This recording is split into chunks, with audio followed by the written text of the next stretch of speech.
Sigga og hafragrauturinn eftir Guðrúnu Kristínu Magnúsdóttur. Sigga og hafragrauturinn. Sigga í búinu sínu að drullumalla. Það að vísu leiðinlegt að enginn skuli hafa list á drullukökum, en hún skreytir þær samt með sóleyjablöðum og hrafnaklukkum. Fyrir rúsínur notar hún skorpin lambaspörð. Siggu þykir kökur ákaflega góðar. Þegar hún verður stór, ætlar hún að læra að baka hjá mömmu sinni. En hún ætlar sko aldrei að búa til hafragraut. Henni þykir hafragrautur svo vondur. Þegar Sigga niðursokkin í að leika sér, hún oft töluvert viðutan. Mamma hennar Siggu kallar í hana. Sigga mín, komdu aðeins heim. En Sigga þykist ekki heyra. Hún alveg niðursokkin í drullumallið. Sigga, kallar mamma hennar aftur, þú þarft að skreppa fyrir mig í sendiferð á næsta bæ. Til Rúnu á Hafravöllum. Sigga, kallar mamma hennar enn. Heyrðu ekki til mín? Komdu inn, segi ég. Ha, jú, svarar Sigga, sem auðvitað hafði heyrt allan tíman. En ég heyrði ekki fyrir að þú kallaðir í þriðja sinn. Ég alveg að koma.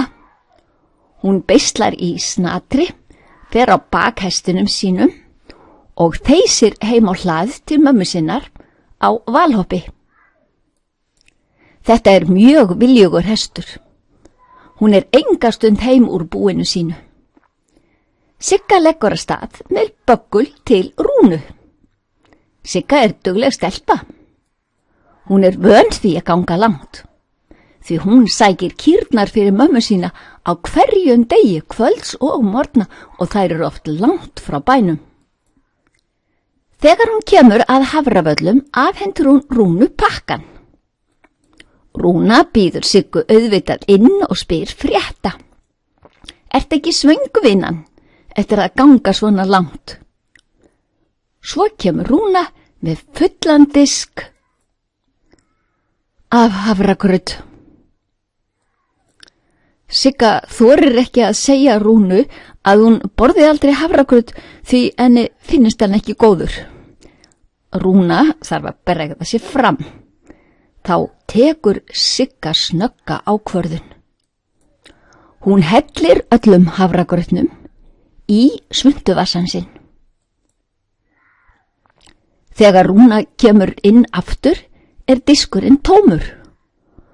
Óðamála segist Sigga þurfa að flýta sér heim og ætlar að standa upp.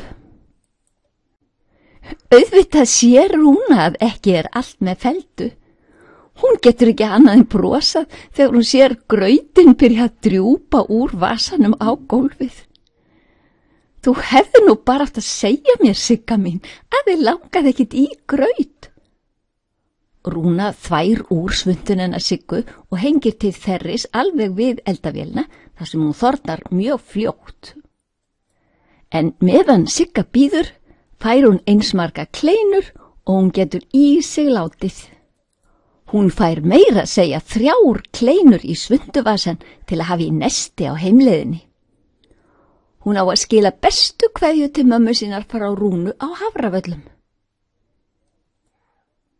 Sigga ætlar svo sannarlega að læra að baka góðar kleinur þegar hún verður stór.